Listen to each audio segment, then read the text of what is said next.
तो न्यूज़ 18 चौपाल के सिलसिले को आगे बढ़ाते हुए अब हमारे बीच में है केंद्रीय सूचना प्रसारण मंत्री और केंद्रीय खेल मंत्री अनुराग ठाकुर। मैं चाहूंगा एक बार फिर से जोरदार तालियों के साथ स्वागत करिए।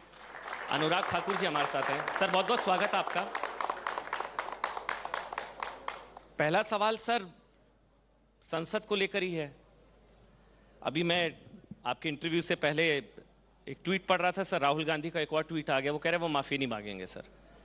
उन्होंने कह दिया कि मैंने कोई अपमान नहीं किया है और आप लोग माफ़ी की मांग कर रहे हैं, वो मौके की मांग कर रहे हैं। ये जो डेडलॉक है संसद में, अब दूसरे हफ्ते का पहला दिन, ये डेडलॉक फिर कैसे खत्म होगा? उन्होंने कह दिया वो माफ़ी नहीं मांगेंगे। अनुराग जी। नमस्कार मित्रों। राहुल गांधी जी माफी क्यों ना मांगे? मोहब्बत के बाजार में नफरतें घोल रहे हैं, मुझे हल्के में ही लेना, भारत विरोधी राहुल गांधी बोल रहे हैं।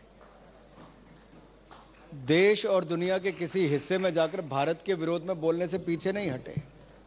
इनके बयान देखिए, इनकी हरकतें देखिए, इनके वायदे देखिए, इनके झूठे दावे देखिए,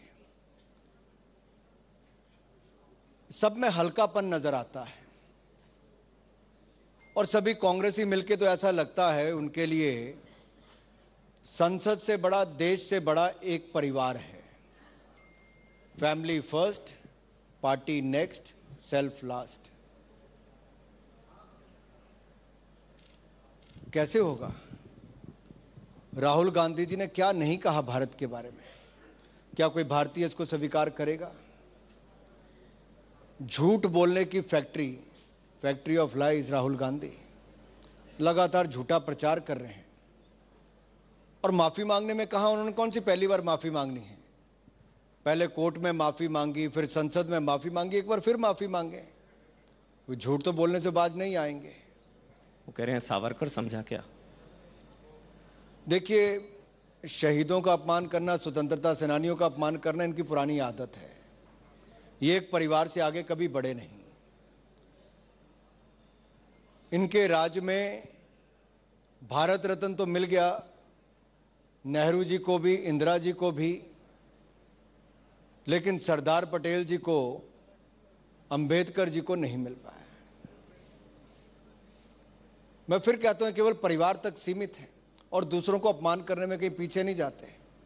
और तो और छोड़िए साहब, इन्होंने तो जो पेंटिंग थी वो भी भ्रष्टाचारियों को पैसे के बदले देने का काम किया और बदले में पद्म भूषण देने की बात की। पैसे के बदले पद्म भूषण। प्रियंका गांधी जी से हमने सवाल पूछा, आज तक जवाब नहीं आ रहा है। एक महानुभाव अभी गए मेरे से पहले वाले सेशन में,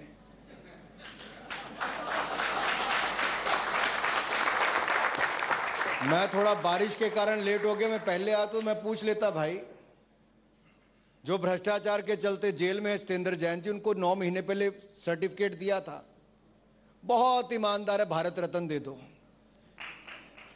अब ये सत्येंद्र जैन जी के लिए भारत रत्न मांगते थे तो मनीष सिसोदिया जी के लिए क्या मांगने वाले हैं? कोई बता सकता है? वो तो भगत सिंह कहते हैं। सॉरी, भगत सिंह, भक्त प्रहलाद। देखिए, ये क्या कांग्रेस ने और आम आदमी पार्टी ने ठेका ले रखा है कि स्वतंत्रता सेनानियों को और शहीदों का अपमान ही करना है? ये क्या सोच रहे हैं जी? देखिए, जो व्यक्ति राजनीति में सोचकर आया था और बड़ी बड़ी बातें की थी कि हम भ्रष्टाचार के खिलाफ मुहिम चलाएंगे, मैं पूछता हूं मीडिया के मित्रों के जिनके दफ्तरों में आकर ये राजनीति में आने से पहले बैठा करते थे, हम कभी राजनीति में नहीं आएंगे, बेटियों की कसम खाता हूं। वो पता नहीं कसम भी कैसी खाते हैं। राजनीति में आए, इनके एक के बाद दूसरा मंत्री आज जेल में है। भ्रष्टाचार के आरोप में उनको इस्तीफे देने पड़े हैं और कईयों के तो अभी तक इस्तीफे नहीं लिए, 9-9 महीने हो गए थे। इतनी बेशर्मी के साथ राजनीति और इतना खुले में भ्रष्टाचार करना कोई आम आदमी पार्टी और कांग्रेस पार्टी से सीखे। लेकिन अब तो सारे साथ आ गए, मतलब के कविता, लालू प्रसाद यादव, आम आदमी पार्टी, कांग्रेस, फारूक अब्दुल्ला, सारी पार्टियों के जो गतिरोध हैं वो आप लोगों ने खत्म करा दिया। सारे एक मंच पर हैं। ये भ्रष्टाचार का भाईचारा है या क्या है? मेरे ख्याल से आप बेहतर बता सकते हैं। ये महाठगबंधन है।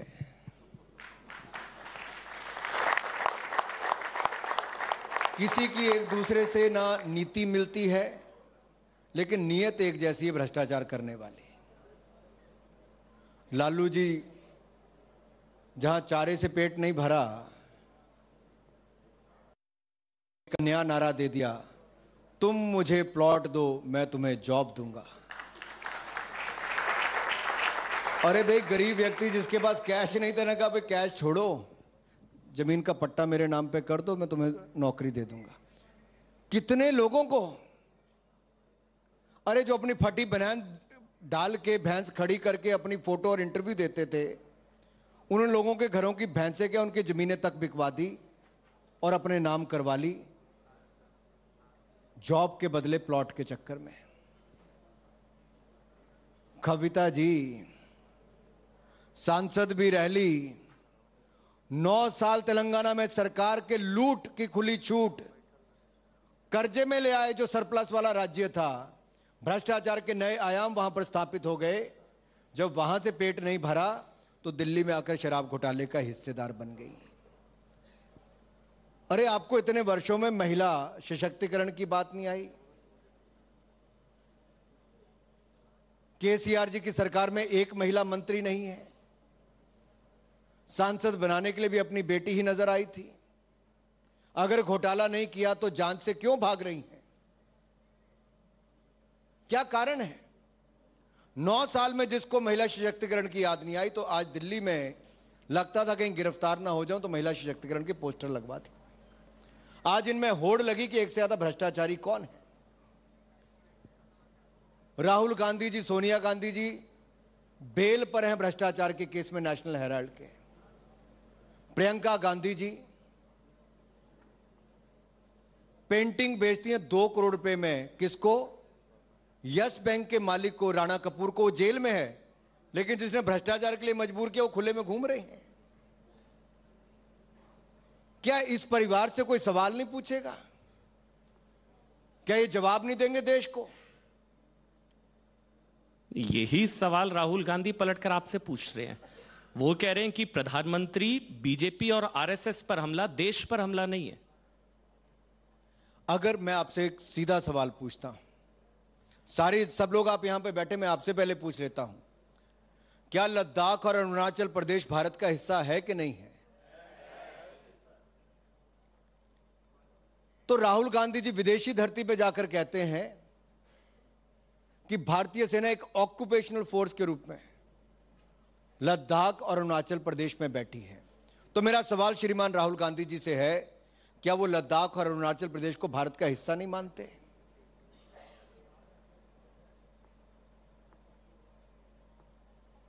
क्या कहते हैं वो? जवाब ही नहीं देते। फिर वो कहते लोकतंत्र की हत्या हो रही है, लोकतंत्र खत्म हो रहा है। अरे भाई, लोकतंत्र खत्म नहीं हो रहा। एक के बाद दूसरे चुनाव में कांग्रेस खत्म होती नजर आ रही है, लोकतंत्र खत्म नहीं हो रहा। तो कह रहे हैं पहले नहीं, फिर वो क्या कहते हैं? कहते अल्पसंख्यक असुरक्षित महसूस करते हैं। अरे भाई, अल्पसंख्यक असुरक्षित महसूस करते हैं तो गुजरात में 152 सीटें क्यों जिताते हैं?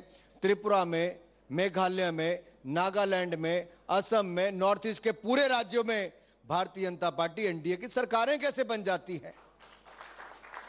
अशोक और गहलोत। यही नहीं, अरे सुनिए तो सही भाई जी, यही नहीं, 1984 के दंगों में इसी दिल्ली में हजारों सिखों का कत्लेआम हुआ, महिलाओं के साथ अत्याचार, बलात्कार हुआ। जिन नेताओं के कहने पे हुआ उनको संरक्षण राहुल गांधी जी, सोनिया गांधी जी आज तक दे रहे हैं। लेकिन 30 वर्षों के बाद नरेंद्र मोदी जी की सरकार बनी, तब जाके एसआईटी का गठन हुआ। सिख भाइयों बहनों को न्याय दिलाने की शुरुआत नरेंद्र मोदी जी की सरकार ने की। करतारपुर कॉरिडोर आजादी के बाद नहीं खुला, हमने, मोदी जी की सरकार ने करतारपुर कॉरिडोर के दरवाजे खुलवाए। हेमकुंड साहब तक रोपवे बनवाया। जब अफगानिस्तान में वातावरण इतना खराब हो गया, तब क्या किया? स्पेशल जहाज भेजकर गुरु ग्रंथ साहब को भी सुरक्षित लाए और सिख भाइयों बहनों को भी हिंदुस्तान वापस लाने का काम मोदी सरकार ने किया। 550वां प्रकाशोत्सव गुरु नानक देव जी का, 400वां प्रकाशोत्सव गुरु तेग बहादुर जी का, और साहबजादों का बलिदान वीर बाल दिवस मनाने का काम भी नरेंद्र मोदी की सरकार ने किया, राहुल गांधी की सरकार ने कभी नहीं किया है। अरे किसकी बात करते हो? तो इंदिरा गांधी की बात करते हैं। अशोक गहलोत को मैं सुन रहा हूं, उन्होंने कहा कि ऐसा तो इंदिरा गांधी के जमाने में होता था। वो कह रहे 5 दिन में 3 बार दिल्ली पुलिस, पहले ईडी सीबीआई भेजते थे, अब दिल्ली पुलिस घर पर भेज दी। 46 दिन बाद याद आया। कहते हैं कि इंदिरा गांधी के जमाने में होता था ये सब। इंदिरा गांधी के जमाने में होता था, विपक्ष के नेता जेल में होते थे, आप जैसे पत्रकार जेल में होते थे। ये डेमोक्रेसी की बात करते हैं जनाब, इनके समय इमरजेंसी थी, इमरजेंसी के नाम पे कांग्रेस को जाना जाता है। आपातकाल इनके कारण था। इन्होंने केवल अपना पेट भरने का काम किया है, दबाने का काम किया है। कह रहे बोलने नहीं देते। अरे नसबंदी का काम उस समय शुरू हुआ, डराते थे, धमकाते थे, बुलडोजर उस समय चलते थे।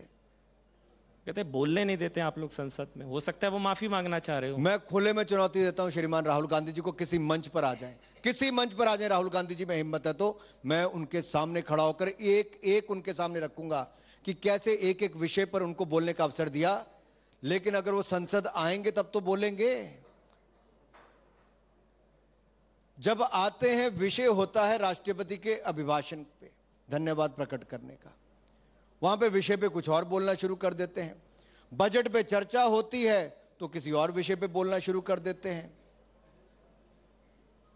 तैयारी उनकी नहीं तो इसमें हमारा क्या कसूर है? नहीं तो भारत जोड़ो यात्रा ने कुछ बदला? आपको लगता है भारत जोड़ो यात्रा के बाद राहुल गांधी का एक नया अवतार, जैसे उनकी ब्रांडिंग की कोशिश, पहले तपस्वी, अभी मैं देख रहा था शेर आया, आप लोग हुआ हुआ कर रहे थे, ये सब कांग्रेस पार्टी की तरफ से ट्वीट किया गया। तो पहले तपस्वी, अब शेर, भारत जोड़ो यात्रा, कुछ इमेज मेकओवर हुआ है आपको लग रहा है राहुल गांधी की? हाँ बिल्कुल हुआ है। महिला विरोधी, देश विरोधी की रेस सबसे आगे राहुल गांधी और भ्रष्ट कांग्रेस, यही है सबसे आगे जी। यही मेकओवर करने का प्रयास किया। क्या किया मुझे बताइए? पूरी यात्रा के दौरान कांग्रेस के लोग कहते हैं यार जो थोड़ा बहुत कमाया था विदेश में खोकर आ गए, वो भी यही कहते थोड़ा बहुत। लेकिन मैं आपसे एक सवाल पूछता हूं जी। राहुल गांधी जी और प्रियंका गांधी बहुत हाथरस हाथरस हाथरस हाथरस करते थे, करते नहीं करते थे? महिलाओं को सम्मान देने की बात करते थे, न्याय देने की बात करते थे।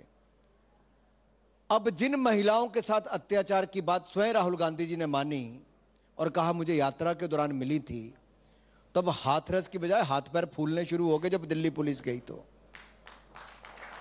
क्यों हाथ पैर फूले? सांसद हैं जी, लॉ मेकर हैं। वो कहने 46 दिन बाद याद आई, भारत जोड़ो यात्रा को खत्म हुए 46 दिन, फिर दिल्ली पुलिस को याद आई कि वो बयान बताइए। वो कौन सी फिल्म थी आमिर खान की जहां भूलने की थोड़ी आदत थी? तो दिल्ली पुलिस को देख के राहुल गांधी गजनी हो लिए।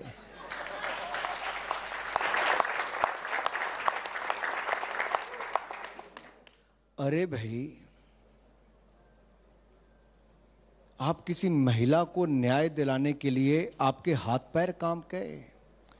ये हाथ से हाथ जोड़ो तो छोड़ो, पहले अपनी बात आगे तो रखो कि कौन महिला थी। और मैं भाई साहब यहां पे रुकने वाला नहीं, मैं आपसे एक बात और पूछता हूं, और मुझे दुख है कि देश के मीडिया ने राहुल गांधी से सवाल क्यों नहीं पूछा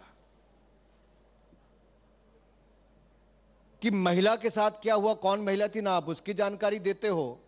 और आपको यात्रा के दौरान आतंकवादी आपकी आंखों में आंखें डालकर देखता है, आप वापस आंखों में आंखें डालकर देखते हो, लेकिन आतंकवादी की जानकारी आप अपने सुरक्षा एजेंसियों को क्यों नहीं देते हो? क्या छिपाना चाह रहे हैं राहुल गांधी? किसके साथ रिश्ते छिपाना चाहते हैं? कौन थे वो आतंकवादी? क्यों नहीं बताते देश को, क्यों नहीं बताते जांच एजेंसियों को? तो क्या एंटी नेशनल है राहुल जी? एंटी नेशनल है राहुल गांधी? ये आप प्रश्न चिन्ह खड़ा करें कि मुझे बता रहे हैं? पूछ रहा हूं मैं आपसे, नहीं आपकी पूछ रहा हूं, क्या एंटी नेशनल? मुझे लगा शायद आप बता रहे हैं कि राहुल गांधी जी एंटी नेशनल। अभी मैं बोल दूं तो सवाल तो बवाल खड़ा कर दोगे आप। अनुराग ने बोला राहुल गांधी एंटी नेशनल, मुझे कहने की जरूरत नहीं है। मैंने तो कहा भारत विरोधी और महिला विरोधी की रेस सबसे आगे राहुल गांधी और भ्रष्ट कांग्रेस। मैं बार बार यही कहता हूं। इनके बयान और इनका तौर तरीका यह स्पष्ट तौर पर दिखाता है कि ये लोग केवल अपने से आगे नहीं देखते हैं। ये जिम्मेदारी का थोड़ा सा भी एहसास होता तो ये आतंकवादियों के बारे में भी जानकारी देते, और जिन महिलाओं ने ये कहा कि उनके साथ अत्याचार हुआ उनकी जानकारी भी देते, तो उनके खिलाफ हम कड़ी कार्रवाई करते, और मैं विश्वास दिलाता हूं उन महिलाओं को भी न्याय दिलाते और आतंकवादियों के खिलाफ भी कड़ी कार्रवाई करके दिखाते। ममता बनर्जी ने अभी का स्टेटमेंट है, वो कह रही है कि आप लोग ना जानकर राहुल गांधी को हीरो बना रहे, इतना टारगेट करके, क्योंकि आप लोगों को सूट करता है। राहुल गांधी मोदी सरकार की सबसे बड़ी टीआरपी है, कोट अनकोट ममता बनर्जी। आप लोगों को सूट करता है राहुल गांधी को इतना ज्यादा टारगेट करके। देखिए, मुझे राहुल जी को टारगेट करने की कोई आवश्यकता नहीं, लेकिन राहुल गांधी अगर मेरे भारत को टारगेट करेंगे तो मैं अवश्य करूंगा। उनके लिए चीन सद्भाव वाला देश हो गया, शांति प्रिय देश हो गया, और भारत कलह वाला देश हो गया। लोकतंत्र खत्म होता नजर आता है। अरे कैसा सांसद है! वैसे तो खुद ही कहते अनफॉर्चुनेटली मैं सांसद हूं, और फिर उनके साथ उनके गुरुजी बैठे तो कान में बोले नहीं भैया ऐसा मत बोलो। अमन जी, दुख की बात क्या है कि आप विदेशी धरती पे जाके उस देश के बारे में कहते हो जो अतिक्रमण करने का प्रयास करता है, लेकिन हमारी सेना उनको मुंह तोड़ जवाब देती है और 1 इंच हिस्सा भी भारत का नहीं जाने देती है।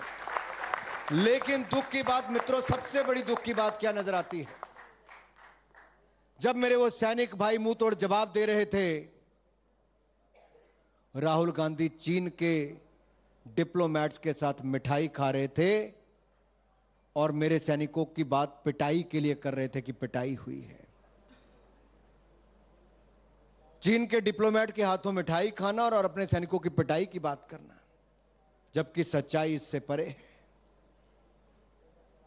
जवाब देना होगा राहुल गांधी जी को और कांग्रेस पार्टी को। 10 साल आपकी सरकार रही, 1,84,000 बुलेट प्रूफ जैकेट्स मांगी थी फौज ने, आप एक नहीं दे पाए। स्नो सूट और स्नो बूट मांगे थे, आप नहीं दे पाए। लेटेस्ट हथियार और लड़ाकू विमान मांगे थे, आप नहीं दे पाए, क्योंकि आपको कमीशन नहीं मिली। क्वात्रोची जैसा कोई व्यक्ति नहीं मिला, और क्वात्रोची से उनके संबंध क्या थे राहुल गांधी को देश को बताने चाहिए।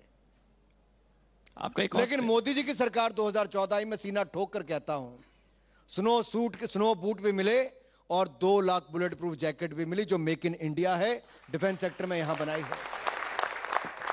हमने बदला है जी। इनके समय भारत दुनिया का सबसे बड़ा आयात करने वाला देश था हथियारों का। आज भारत 16,000 करोड़ रुपए का निर्यात इस वर्ष किया है, अगले 3 वर्ष में 40,000 करोड़ का एक वर्ष में करेंगे। अनुराग जी, आपने 400 आइटम्स हमने देश भर में बनानी शुरू कर दी। आज लड़ाकू विमान यहां पर बन रहे हैं, हथियार यहां पर बन रहे हैं। इनके यहां पर तो हथियारों की फैक्ट्री के लिए जमीन तो बड़ी ले ली, काम कभी शुरू नहीं हुआ। शिलान्यास कर दिए जाते थे, काम शुरू नहीं हो पाते थे। बाद में अपनी एनजीओ के नाम पर जमीनें ट्रांसफर करने का प्रयास किया जाता था। अरे ये चीन की प्रशंसा इसलिए करते हैं क्योंकि चीन के ही डिप्लोमैट्स के माध्यम से राजीव गांधी फाउंडेशन को फंड मिला है। भाषा तो उनकी बोलेंगे, लेकिन उसका जवाब यहां पर नहीं देते हैं। अच्छा, आपका एक और स्टेटमेंट था, वो मीडिया के लिए था, मैं पढ़ देता हूं।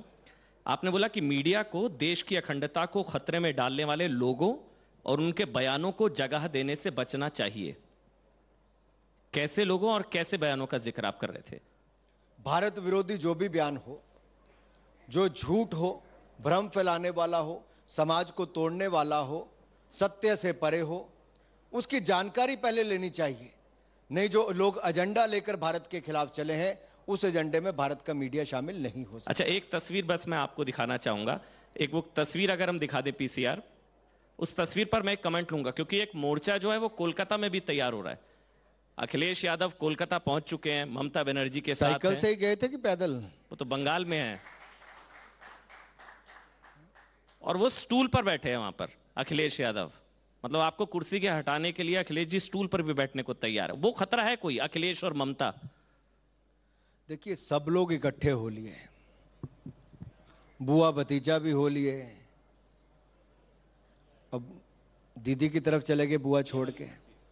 मैं कह रहा हूं बुआ छोड़ के दीदी की ओर चले गए।